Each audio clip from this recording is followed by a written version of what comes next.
नमस्कार, आप देख रहे हैं हमारा खास शो बाजार इस हफ्ते। मैं हूं आंचल गुलाटी गुंबर।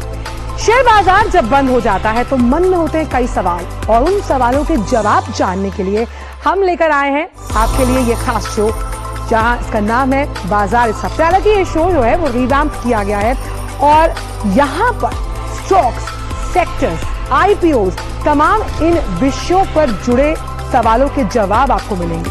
किन सेक्टर्स में करें निवेश, कैसे बनाएं हम अपना पोर्टफोलियो, स्मॉल कैप बेहतर है या फिर मिड कैप, जब बाजार में हो उतार चढ़ाव तब कैसे लार्ज कैप्स में करें इन्वेस्ट, क्या वो बनते हैं डिफेंसिव, कैसे आईपीओ जब लिस्ट होते हैं क्या होनी चाहिए हमारी रणनीति। इन सभी सवालों के जवाब आपको मिलेंगे हमारे एक खास शो बाजार इस हफ्ते में। और ये अब आपके पास लगातार 9:30 बजे से हम मिलेंगे आपको हर रविवार, जहां एक्सपर्ट्स के जरिए हम जानेंगे इन तमाम सवालों के जवाब।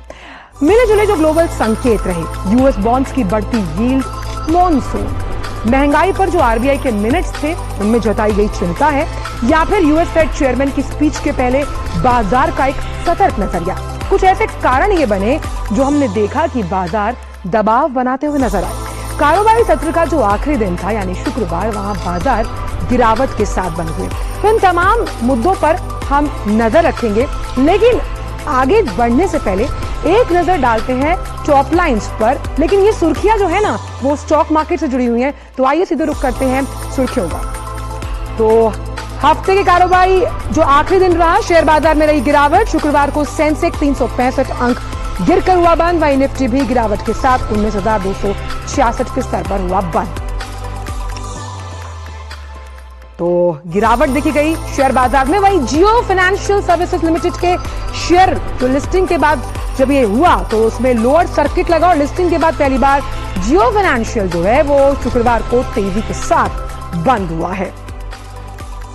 वहीं मेडी एसिस्ट लाएगी अपना आईपीओ, जल्द आने वाली आईपीओ, और सेबी में एक बार फिर से उसने दाखिल किए हैं कागजात। तो आईपीओ से बाजार गुलजार रहेगा, उस पर रहेगी हमारी खास नजर।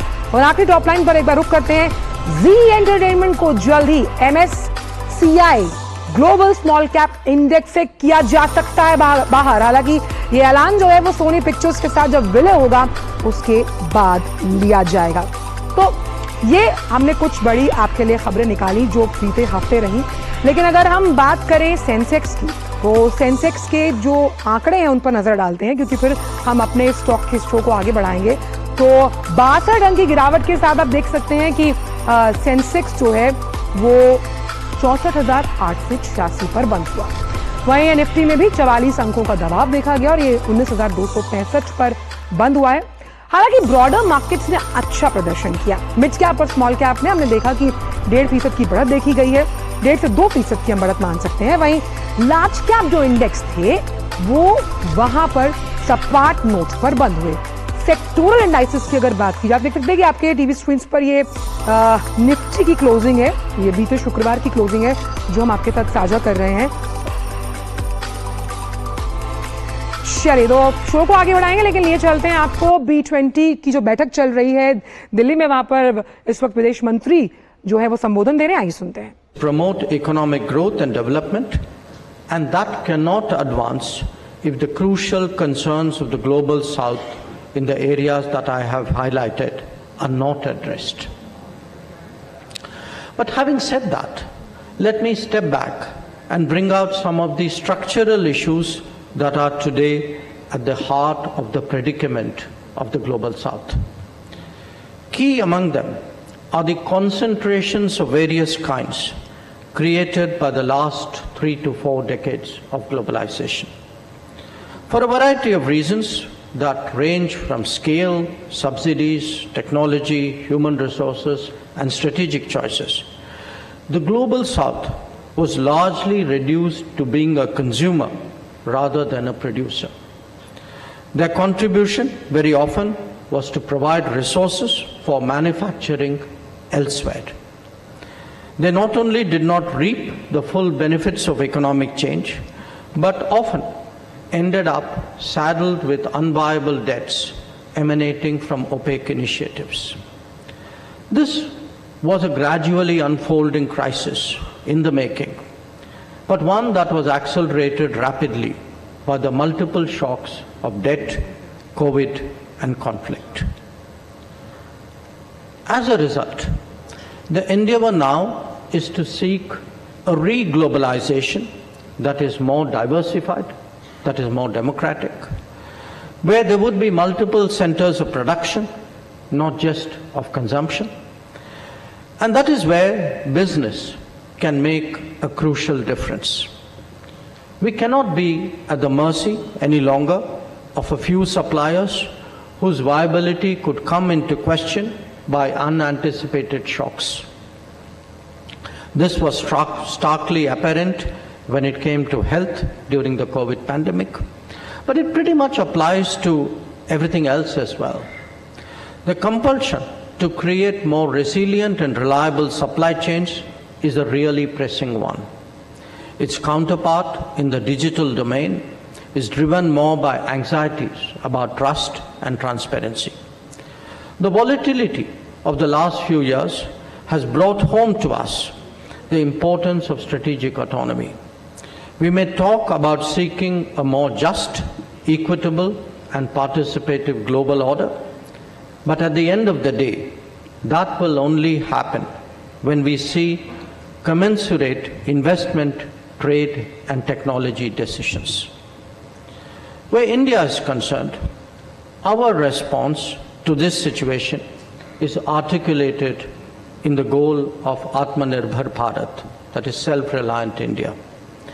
At its core is the Make in India initiative, one that would not only focus on our own needs, but those of others as well. It is paralleled by a strong commitment to make it easier to do business in India. At the same time, our infrastructure is being rapidly developed through the Gati Shakti initiative. Since human resources are such a vital ingredient in a knowledge economy, that too is being addressed through programs of literacy, education, skills, and digitization. And indeed, the mindset itself is undergoing a transformation through emphasis on innovation and startups. And overall, it is the Modi government's commitment to enhance ease of living that can bind all these positive developments closely together. It is the working of this multiple axis in tandem that is now forging a new India. An India that creates its own 5G stack, an India which invents its COVID vaccine, or an India that lands near the South Pole of the moon. So when you reflect on it, the discourse about the global South is essentially about leaving no one behind. But to preach it convincingly, one has to practice it effectively. And that is what India has sought to do over the last decade. During the COVID and thereafter, we have provided direct food support to 800 million of our most vulnerable citizens, and financial support to 450 million. The government's housing program has benefited about 150 million of our citizens to date, and it is growing. Affordable and accessible health care is today within, again, the reach of millions and growing by the day. Pension schemes cover 450 million. And the basic necessities of sanitation, electricity, and water will become universal in the very near future. All of this has been made possible through the creation of a digital public infrastructure. Now, I can share a similar story when it comes to the deployment of renewables, to energy efficiency practices, or to the creation of green infrastructure. Today's India is one where the world simultaneously witnesses experimentation, scaling up, deployment, innovation, and breakthroughs. And I stress these developments not only because they solve 1/6 of the world's problems by themselves, but because they provide replicable models for the rest of the global south. So, how has India walked the talk when it comes to the global south? Stress situations normally provide a good indicator of intent and behavior. During the COVID, Made in India vaccines were sent out to about 100 countries, and 150 nations imported medicines during this period from the pharmacy of G20 के अंतर्गत जो B20 की बैठक चल रही है, जो सम्मेलन चल रहा है, उसमें हम विदेश मंत्री एस जयशंकर का संबोधन सुन रहे थे। साफ तौर पर उन्होंने कहा कि किस तरह से तमाम जो प्रतिनिधि हैं व्यापार जगत से जुड़े हुए, वो एक मंच पर इकट्ठा हुए हैं। वापस ट्रैक पर आते हैं, अपने शो पर चलते हैं। बाजार इस हफ्ते में आप अपने टीवी स्क्रीन के नीचे फोन नंबर्स भी देख रहे होंगे, जहां पर आप कॉल करके जानकारी ले सकते हैं जिन स्टॉक्स में आपने निवेश किया है, किस तरह की रणनीति रहने वाली है। हमारे साथ मेहमान जुड़ेंगे, उसके बारे में आपको बताएंगे, लेकिन एक बार बीते हफ्ते पर नजर डालते हैं। हमने आपको बताया कि सेंसेक्स और निफ्टी दोनों ही दबाव के साथ बंद हुए। एक बार नजर डालते हैं कि आखिर वो कौन से ऐसे टॉप गेनर्स रहे हैं जिन्होंने मार्केट को सपोर्ट किया है, क्योंकि लगातार ये कहा जाता है कि अगर आप देख सकते हैं आपके टीवी स्क्रीन पर, यहाँ पर Bajaj finance, Asian paints, ONGC, भारतीय एयरटेल और SBI लाइफ, यहाँ पर हम आधे से करीबन 1% की बढ़त देख रहे हैं इन तमाम स्टॉक्स में। और खास तौर पर क्योंकि ये जो एक मिक्स पोर्टफोलियो आप यहाँ देख सकते हैं, पेंट्स इंडस्ट्री है, फिर यहाँ पर हम बात कर रहे हैं फाइनेंस की, यहाँ बात हो रही है ऑयल एंड गैस की, ये टेलीकॉम है, और SBI लाइफ की जब हम बात करते हैं तो बैंकिंग इंडस्ट्री से जुड़े हुए। तो ये टॉप गेनर है जिन्होंने मार्केट को सपोर्ट करने की कोशिश की है। एक रुख अब उनका जो मार्केट में दबाव के साथ लगातार कारोबार करते हुए नजर आए। टॉप लूजर्स में फार्मा सेक्टर का सबसे अहम defensive share doctor Reddy's, Adani ports, JSW steel, L&T power grid. हालांकि ये सभी ये तमाम जितने भी आप स्टॉक देख रहे हैं, ये 1.5 से 2% की गिरावट के साथ बाजार में कारोबार करते हुए नजर आए। तो इन किस तरह से जो लार्ज कैप स्टॉक्स थे, हमने उसमें देखा कि एक सपाट कारोबार होता हुआ नजर आया। इन सभी पर राय रखने के लिए हमारे साथ हमारे खास जो मेहमान है, स्टॉक एनालिस्ट विवेक जी, वो जुड़ गए। विवेक जी, आपका बहुत बहुत स्वागत है हमारे इस खास शो में, और ये हमारे साथ पूरे आधे घंटे रहेंगे और जानकारी देंगे हमें कि किस तरह से स्टॉक्स में निवेश किया जाए। और हमारे पास फोन लाइंस अवेलेबल होंगी, और जब हमें लोग फोन करेंगे तो हम उनके जरिए भी वो सवाल पहुंचाएंगे। विवेक जी, बहुत बहुत स्वागत है आपका हमारे इस खास शो बाजार इस हफ्ते में।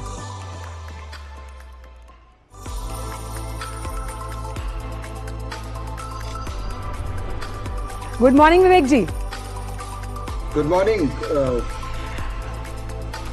विवेक जी, हमारे इस खास शो में आपका बहुत बहुत स्वागत है। और आज से हम ये शो शुरू कर रहे हैं, हर रविवार को हम इस शो के साथ आपके अपने दर्शकों के सवाल लेकर आएंगे। लेकिन सबसे पहला सवाल मेरा आपसे है कि जो हमने बाजार में अभी ये एक उतार चढ़ाव देखा, कौन से ऐसे मुख्य कारक रहे हैं, और निवेशकों को क्या सतर्क रहना चाहिए, या फिर ये सही समय है निवेश करने का? सबसे पहले निवेशक को डिफाइन करते हैं। क्या कोई 6 साल का निवेशक है, लाइफ टाइम निवेशक है, 6 महीने का निवेशक है, 6 हफ्ते का निवेशक है, कि 6 घंटों का निवेशक है? तो क्योंकि बाजार के जो फैक्टर्स होते हैं वो हर कैटेगरी के लिए बहुत यूनिक होता है। जब हम बात करते हैं छोटी अवधि के निवेशक की, मतलब जो 6 घंटे से लेके 6 हफ्ते के लिए मार्केट में पार्टिसिपेट करते हैं, उनको हम कहते हैं स्विंग ट्रेडर्स। तो स्विंग ट्रेडर्स के लिए ये इंपॉर्टेंट है देखना कि इमीडिएटली पैसा दुनिया में कहाँ जाता, इमीडिएटली, और उसका जो अंदाज लगा सकते हैं। देखिए एग्जैक्टली तो पता नहीं लगेगा, बट एक अंदाज लग सकता है जब हम डॉलर इंडेक्स को देखते हैं, जब हम यूएस के यील्ड कर्व को देखते हैं। जैसे आपने स्टार्टिंग में कहा कि डॉलर इंडेक्स स्ट्रांग हो रहा है, यूएस का यील्ड कर्व बढ़ रहा है, तो ये इमीडिएट एक्शंस के लिए बहुत इंपॉर्टेंट है जानना। जैसे डॉलर इंडेक्स जो है वो अपने बहुत ही इंपॉर्टेंट लेवल पे अभी खड़ा है, तकरीबन 104.20। डॉलर इंडेक्स क्या है, मैं जस्ट एक एक्सप्लेनेशन देता हूँ। डॉलर इंडेक्स दुनिया की मेजर करेंसीज का एक वेटेजेस करके इंडेक्स बनाया हुआ है, जो कि डॉलर को वहां पर रिप्रेजेंट करता है। तो 104.20 के आसपास में डॉलर इंडेक्स है, जो कि एक इंपॉर्टेंट लेवल है। ये जून 23 के करीब ये एक हाई बनाया था, वहीं पर ही आके ये भी खड़ा हो गया। तो अगर डॉलर इंडेक्स स्ट्रांग होता है, जो कि मेरा मानना है कि पॉसिबिलिटी कम है, डॉलर इंडेक्स स्ट्रांग होने के दो ही मेजर रीजंस होते हैं कि अगर यूएस का यील्ड कर्व बढ़ रहा है, यूएस यील्ड कर्व क्यों बढ़ता है, क्योंकि यूएस में ब्याज दर बढ़ते हैं, या वहां पर इतना ग्रोथ हो जाता है कि ब्याज दर बढ़ाने का एक प्रेशर बिल्डअप हो जाता है वहां पे। तो अगर यूएस यील्ड कर्व बढ़ेगा तो डॉलर बढ़ेगा। चलिए, तो ये तो हम निवेशक की बात करें तो देखिए एक निवेशक का कॉल भी आ गया। भूषण हमारे साथ जुड़ रहे हैं नाहन हिमाचल प्रदेश से। भूषण जी अपना सवाल पूछिए, और सवाल पूछने से पहले अगर आप टीवी देख रहे हैं तो उसका वॉल्यूम कम कीजिएगा। विवेक जी आपके सवाल का जवाब देंगे। भूषण जी पूछिए सवाल।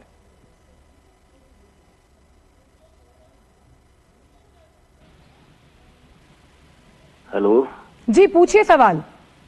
मेरा प्रश्न ये है जी कि जो रिलायंस जियो है, अभी जो इन्होंने शेयर लिस्ट हुआ है बीएससी एनएससी के ऊपर, वो 5% के सर्किट के ऊपर चला है, और पिछले शुक्रवार को उसने ये सर्किट तोड़ करके नॉर्मल हुआ है।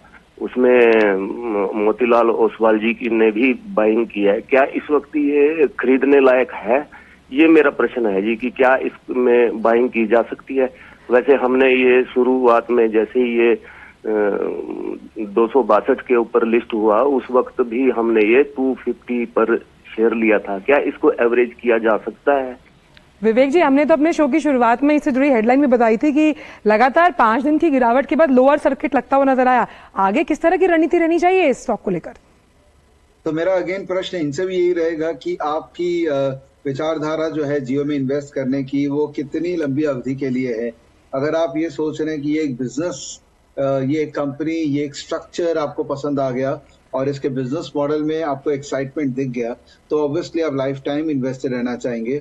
अगर आप किसी भी तरह का लॉन्ग टर्म विजन बनाते हैं इस कंपनी में, then definitely every fall is an opportunity to buy. अब कब अभी करें न 30-40% और गिरने के बाद करें, ये एक बहुत ही इंडिविजुअल सब्जेक्टिविटी, बिकॉज आपका रिस्क एपिटाइट क्या है, आपके पास कैपिटल कितना है, डिस्पोजेबल कैपिटल कितना है, ये बहुत सारी वेरिएबल्स होते हैं जिसको कंसिडर करके हम इसका आंसर दे सकते हैं। हैविंग सेड दैट, अगर मैं मानता हूं कि मुझे अगर करना है तो मैं क्या करूं, तो मैंने अपने यूट्यूब चैनल में भी कल एक फाइनेंशियलाइजेशन पे एक वीडियो बनाया, जहां पे मैंने कहा कि इंडिया में जो फाइनेंशियलाइजेशन का दौर चालू हुआ, जिसका सीड आधार था, आधार से फिर डिमोनेटाइजेशन हुआ, फिर उसके बाद में आप कोविड देखिए, कोविड के कारण कितना बड़ा ग्रोथ हो गया फाइनेंशियल मार्केट पार्टिसिपेंट में, बट अभी भी ये नंबर छोटा है। अगर मैं आपके साथ कुछ आंकड़े शेयर करूं तो इंडिया में तकरीबन 12 करोड़ डीमैट अकाउंट है, तकरीबन 14 करोड़ म्यूचुअल फंड फोलियोज हैं, और अगर मैं यूनिक इन्वेस्टर देखूं तो तकरीबन 1/3 होते हैं। तो 3.5 से 4 करोड़ यूनिक इन्वेस्टर्स हैं इंडिया में, बहुत बड़ा नंबर नहीं है। और मुझे लगता है जियो जो बिजनेस प्लान कर रहा है, जो कि एसएमई लेंडिंग के लिए भी कर रहा है, जिसके उसके पास में बहुत बड़ा स्ट्रेंथ है। आज एसएमई का कितना बड़ा डेटाबेस है उनके पास में, because of their Reliance retail base, because of their Jio expansion, plus ये जो नया इन्वेस्टर बेस आएगा यहाँ से, ये जो 4 करोड़ से हम 40 करोड़ का जो जर्नी इंडिया तय करेगा, ये इंडिया से नहीं आने वाला है, ये भारत से आने वाला है। और अगर एक प्लेटफॉर्म है जो भारत के कॉर्नर में पहुंच चुका है, वो जियो प्लेटफॉर्म, बिकॉज ऑफ इस टेक्नोलॉजी। विवेक जी, इसमें एक चीज आपने बहुत अहम जो शब्द का इस्तेमाल किया, और लगातार ये हम शेयर बाजार की जो शब्दावली उसमें करते हैं, रिस्क एपिटाइट। तो आपके नजरिए में जब हम रिस्क एपिटाइट की बात करते हैं तो लगातार ये कहा गया कि अभी जो मिड कैप और स्मॉल कैप जो इंडेक्स है उसमें हमने बढ़त देखी जो पिछला हफ्ता गया है, और ये जो पूरा उतार चढ़ाव भरा माहौल रहता है इसमें लार्ज कैप जो है वो आपके डिफेंसिव माने जाते हैं। क्या इस रणनीति के आधार पर जब हम पोर्टफोलियो तैयार करने की बात करते हैं, थंब रूल क्या रहना चाहिए? देखिए, थंब रूल अगेन, अगर आप गूगल मैप देखते हैं तो जब आप इतना सा दायरा देखते हैं तो आपको चीजें अलग दिखती है। द मोमेंट आप जूम आउट करने लग जाते हैं तो आपको दायरा बहुत बड़ा नजर आने लगता है। शेयर बाजार भी वैसा ही है कि आप अगर दायरा को बड़ा करें, अपना थोड़ी सोच को बड़ा करें, तब आपको चीजें, अपॉर्चुनिटी बहुत ही अवेलेबल दिखने लग जाती है। अगर आप इन्वेस्टर हैं, मैं जब जवाब देता हूं मैं आंकड़ों के साथ देना चाहता हूं। अगर पिछले 5 साल का हम परफॉर्मेंस देखें मार्केट का, तो निफ्टी 50 ने 67% रिटर्न दिया है। 67 एब्सोल्यूट टर्म्स में मैं कह रहा हूं। निफ्टी मिड कैप 100 ने, जो कि मिड कैप 100 इंडेक्स है, 100 मिड कैप स्टॉक्स को रिप्रेजेंट करता है, उसने 97% रिटर्न दिया। ठीक है, जो कि स्वाभाविक सी बात है, मिड कैप हमेशा निफ्टी से ज्यादा रिटर्न देगा क्योंकि रिस्क ज्यादा है। स्मॉल कैप इंडेक्स आप बिलीव नहीं करोगे, उसने 56% रिटर्न दिया, 57%, विच इज वेरी इलॉजिकल, क्योंकि निफ्टी अगर एक्स रिटर्न देगा, मिड कैप हमेशा एक्स के ऊपर होगा और स्मॉल कैप भी मिड कैप के ऊपर ही होगा, बिकॉज जितना स्मॉल कैप पे इन्वेस्ट करेंगे उतना आप ज्यादा रिस्क ले। चलिए, हमारे साथ एक कॉलर भी जुड़ गए हैं विवेक जी, मध्य प्रदेश से कमल जुड़े हैं। कमल जी, बहुत बहुत स्वागत है, पूछिए अपना सवाल। विवेक जी यहाँ पर बैठे हैं तमाम आंकड़ों के साथ आपको जानकारी देने के लिए, पूछिए सवाल। सर जी, मैं ये पूछना चाहता हूँ कि शेयर मार्केट में पैसा कैसे लगाती है, मुझे आइडिया नहीं। पता है विवेक जी, इस तरह के सवाल जब ये शो पहले भी था बहुत लोग पूछा करते थे, क्योंकि जो फर्स्ट टाइम इन्वेस्टर्स हैं उनके दिमाग में ये सवाल हमेशा होता है that have we missed the bus, is it the right time. तो ये सवाल हमेशा आता है कि क्या सही मौका है, क्योंकि मार्केट को टाइम कोई नहीं कर सकता। तो इसका जवाब आप बेहतर दे पाएंगे। जी, शेयर बाजार में देखिए इन्वेस्ट करना क्या चाहिए, 100% चाहिए, बिकॉज शेयर बाजार एक बाजार नहीं है। शेयर बाजार मतलब आप एक कंपनी आइडेंटिफाई कर रहे हैं जिसके बिजनेस को आप समझते हैं और आप खुद नहीं कर पाए वो बिजनेस, तो आपने किसी एक अच्छे प्रमोटर को या अच्छे बिजनेसमैन को पैसा दे दिया जो बिजनेस कर रहा है आपके बिहाफ में। जब आप ये सोच में चले जाते हैं तब आपको अगेन दुनिया बहुत बड़ी लगने लग जाती है। अब एग्जांपल लेते हैं जियो फाइनेंशियल। अगर जियो फाइनेंशियल एक प्रोडक्ट आपको समझ में आता है और आप उसमें पार्टिसिपेट करना चाहते हैं, तो या तो एज अ कंज्यूमर पार्टिसिपेट कर लीजिए, उसके कस्टमर बन जाइए, या एज एन इन्वेस्टर पार्टिसिपेट कर लिए, उसमें शेयर खरीद लीजिए। अब शेयर खरीदने के जो तरीके हैं उस पे आते हैं। सबसे पहला काम आप ये करिए, आप किसी भी बैंक में जाके या किसी भी ब्रोकर के यहाँ पर जाके अपना अकाउंट खोलिए। जब आप अकाउंट खोलेंगे तो आपका डीमैट अकाउंट खुलेगा और आपको एक लॉगिन आईडी पासवर्ड दी जाएगी, तो आप ट्रांजैक्शन पहला कर पाएंगे। पहला काम ये करिए, इंडिया को जो रिप्रेजेंट करता है निफ्टी इंडिया के जो 50 स्टॉक है उनका समेशन है। तो निफ्टी को आप जाइए और एक निफ्टी खरीदिए, एक ही खरीदिएगा। चालू करने के लिए बहुत ही अच्छा काम है वो। उससे एक निफ्टी से आप इंडिया का शेयर बाजार में पार्टिसिपेशन चालू किए। अब एक जब आपने निफ्टी खरीदा तो इंडिया के जो 50 कंपनीज हैं उन पे आपका एक्सपोजर हो गया। अब आप वो 50 कंपनीज का नाम जानिए, वो बिजनेस करती क्या है उनको समझने की कोशिश कीजिए। अगर आप वो 50 कंपनीज को आने वाले कुछ दिनों में ट्रैक कर लें तो आपको फायदा होगा। मैं आपको चलिए एक फॉर्मूला देता हूँ, 10-10-10, एक बहुत ही सिंपल स्ट्रेटेजी मैं आपको बताता हूँ।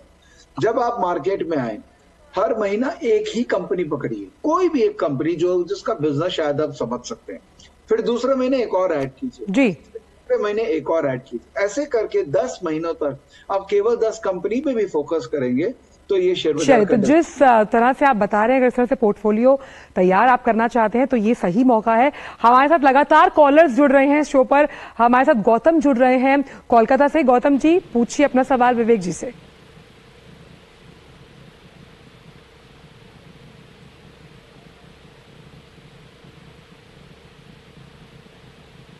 गौतम, आपको हमारी आवाज आ रही है? और अगर आ रही है तो अपने टीवी का वॉल्यूम कम कीजिए, बेहतर तरीके से जो सवाल है आपका वो हम सुन पाएंगे और आप जवाब भी पूछिए। बीपीसीएल बाई किए थे 373 का भाव में, तो ज्यादा क्वांटिटी 930 रुपीज खरीदा था, तो या अभी होल्ड करे या ये शॉर्ट टर्म के लिए लिए थे या अभी निकल जाएंगे?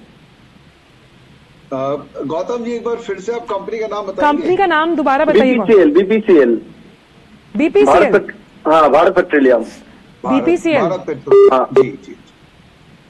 मैं देखिए, भारत पेट्रोलियम या बीपीसीएल या एचपीसीएल, जितने भी पब्लिक सेक्टर कंपनीज है, इनमें वैल्यू बहुत है, काफी वैल्यू है। बट प्रॉब्लम क्या होता है, पब्लिक सेक्टर में हमेशा इन्वेस्टरों में, बड़े इन्वेस्टरों में हमेशा डर रहता है कि गवर्नमेंट की पॉलिसीज कैसी रहेंगी, क्या कोई ऐसा अचानक से गवर्नमेंट का एक एक्शन आ जाएगा जो इसको नेगेटिव करेगा। तो फंडामेंटली मैं अवॉइड करता हूं पब्लिक सेक्टर्स में पार्टिसिपेट करना, पर्टिकुलरली जो सिक्लिकल पब्लिक सेक्टर्स है। जैसे बीपीसीएल क्रूड ऑयल पे बहुत डिपेंडेंट है, तेल का दाम का उतार चढ़ाव पे बीपीसीएल का स्टॉक प्राइस का उतार चढ़ाव होगा।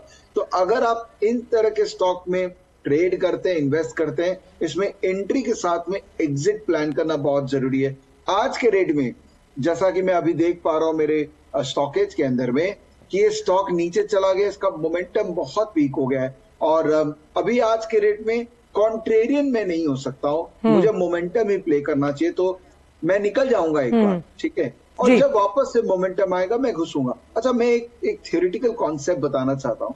जब हम किसी भी शेयर में निकलते हैं, चाहे हम लॉस करें या प्रॉफिट करें, आप उसको लॉस प्रॉफिट मत समझिए, आप उसको ऐसा समझिए कि मैंने इसमें से मैं निकल गया हूं, लेकिन मैं वही पैसा दूसरे में भी तो लगा रहा हूं, और मेरा दायित्व ये कि मैं ये पता करूं कि जो दूसरा है उसमें हाई चांस होना चाहिए बिल्कुल कि वो चेक करे। चलिए, तो हमारे साथ लगातार कॉलर्स जुड़ रहे हैं विवेक जी। हम उम्मीद कर रहे हैं कि इस शो के जरिए हम तमाम सवालों के जवाब आप बहुत बेहतर तरीके से दे रहे हैं। हमारे साथ चंदन जुड़ गए हैं गुरुग्राम से। चंदन, आप अपना सवाल पूछिए। विवेक जी हैं आपके सवालों के जवाब देने के लिए स्टॉक मार्केट से जुड़े हुए।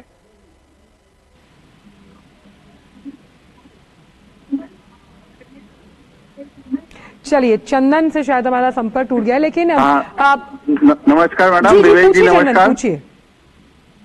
मेरा ये सवाल है, जे मैं अभी 3 और 5 साल की इन्वेस्टर में, हेलो जी पूछिए, हम सुन पा रहे हैं। हाँ, 3 से 5 साल के लिए इन्वेस्ट करना चाहते हैं जियो में। सर, इनका जो नजरिया है वो 3 से 5 साल का है, तो 3 से 5 साल एक लंबी अवधि है, तो उस हिसाब से आप इनको क्या सलाह देना चाहेंगे? मेरे हिसाब से ये अच्छा कंपनी है, इनके बिजनेस मॉडल में मुझे कहीं भी क्वेश्चन नहीं लगता है। ये जिस तरह का एक मोट या एडवांटेज लेके बैठे हैं because of the deep penetration in India और भारत, मुझे लगता है इवेंचुअली इनका बिजनेस मॉडल सामने आएगा और ये बड़ा करेंगे ही। तो अवधि बहुत अच्छी है आपकी, 3 से 5 साल आइडियल अवधि होगी इस तरह के कंपनी में इन्वेस्ट करने में। ये 6 महीने का स्टोरी नहीं है, ये लंबी अवधि की स्टोरी है, तो आपको कमिटेड रहना पड़ेगा, तो आप इन्वेस्टमेंट कर सकते हैं छोटे छोटे क्वांटिटी से पोजीशन को बिल्ड। विवेक जी, हमारे पास समय कम है, हमें उम्मीद थी कि इस शो को जब हम दोबारा शुरू करेंगे तो बहुत से फोन कॉल्स हमारे पास आ रहे हैं और बहुत बेहतरीन तरीके से आपने हमें जानकारियां दी। बहुत बहुत शुक्रिया इस शो पर जुड़ने के लिए। तो ये शो आपके उन सवालों का जवाब है जो स्टॉक मार्केट से जुड़ा हुआ है। और जाने से पहले एक कथन के साथ हम इस शो को खत्म करना चाहेंगे कि सबसे पहला नियम वॉरेन बफे कहते हैं ये होना चाहिए कि आप अपना पैसा मत गवाइए, और दूसरा नियम पता है क्या है, कि आप अपने पहले नियम को कभी मत भूलिए। आपसे मुलाकात होगी अगले हफ्ते इसी समय पर। तब तक के लिए मुस्कुराते रहिए, सशक्त रहिए और सुरक्षित तरीके से निवेश करते रहिए। नमस्कार।